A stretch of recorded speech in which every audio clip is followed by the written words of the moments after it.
Hi, Purple Room.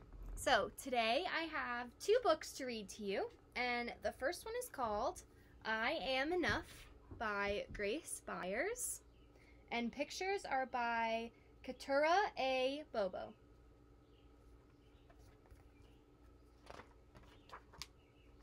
I Am Enough.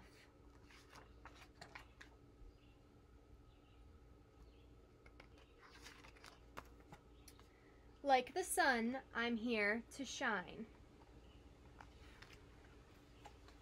Like the voice, I'm here to sing. Like the bird, I'm here to fly and soar high over everything. Like the trees, I'm here to grow. Like the mountains, here to stand. Like time, I'm here to be and be everything I can.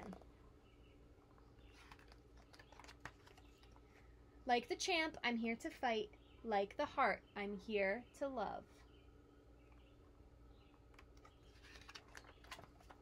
Like a ladder, here to climb, and like the air, to rise above.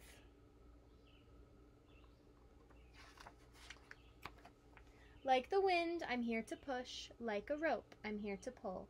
Like the rain, I'm here to pour and drip and fall until I'm full.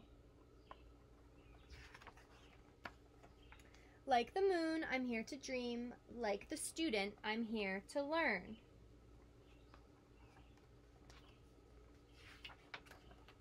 Like the water, here to swell. Like the fire, here to burn. Like the winner, I'm here to win, and if I don't, get up again.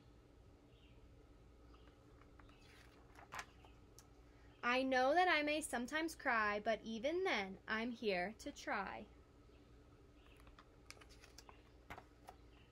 I'm not meant to be like you. You're not meant to be like me. Sometimes we will get along, and sometimes we will disagree. Disagree means to not get along. I know we don't look the same, our skin, our eyes, our hair, our frame. But they're still friends over here. But that does not dictate our worth. We both have places here on earth. And in the end, we are right here to live a life of love, not fear. To help each other when it's tough. To say together, I am enough.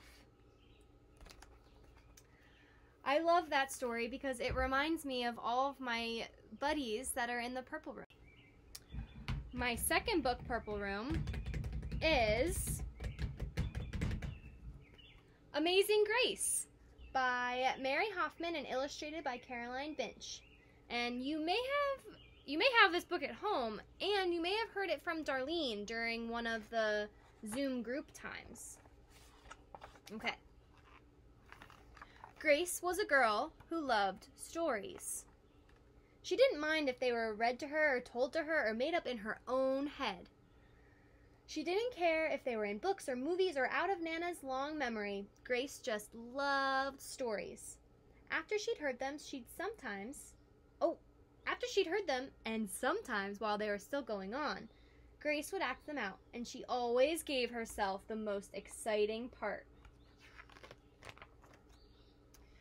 Grace went into battle as Joan of Arc and wove a wicked web, Avenatti the spider. She hid inside the wooden horse at the gates of Troy, and she went exploring for lost kingdoms. She sailed the 7 seas with a peg leg and a parrot.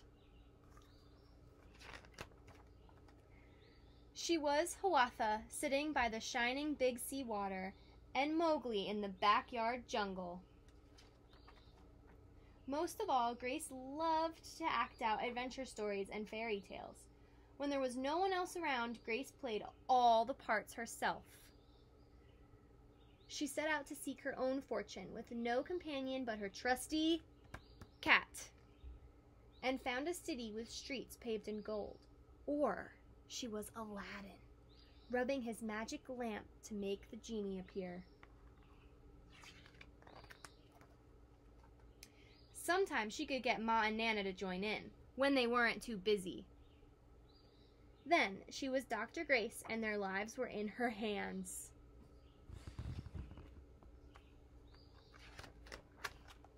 One day, Grace's teacher said they would do the play Peter Pan.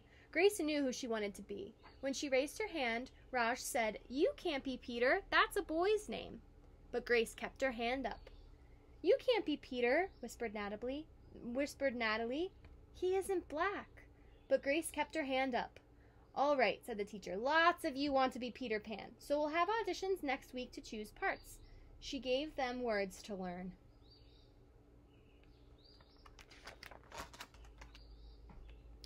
When Grace got home, she seemed sad. "What's the matter?" asked Ma. "Raj says I can't be Peter Pan because I'm a girl." "And that just shows what Raj knows," said Ma. "A girl can be Peter Pan if she wants to." Grace cheered up. Then later she remembered something else. "Natalie says I can't be Peter Pan because I'm black," she said. Ma looked angry. But before she could speak, Nana said, "It seems that Natalie is another one who don't know nothing. You can be anything you want, Grace, if you put your mind to it."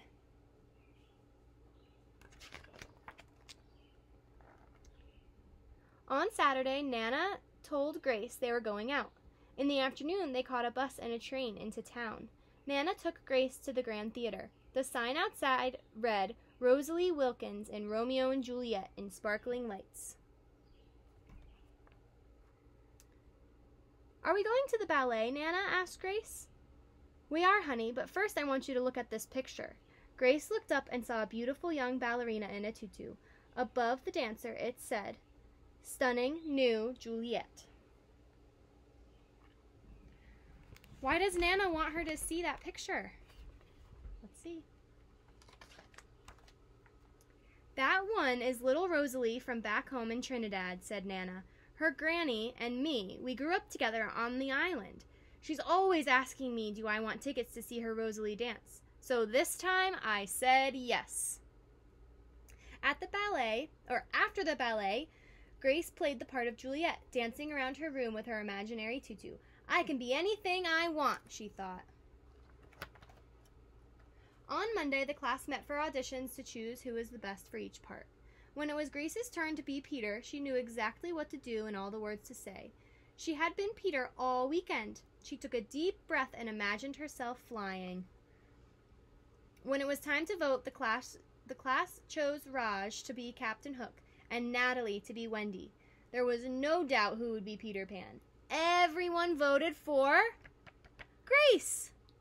"You were fantastic," whispered Natalie. The play was a big success, and Grace was an amazing Peter Pan. After it was all over, she said, "I feel as if I could fly all the way home." "You probably could," said Ma. "Yes," said Nana. "If Grace put her mind to it, she can do anything she wants."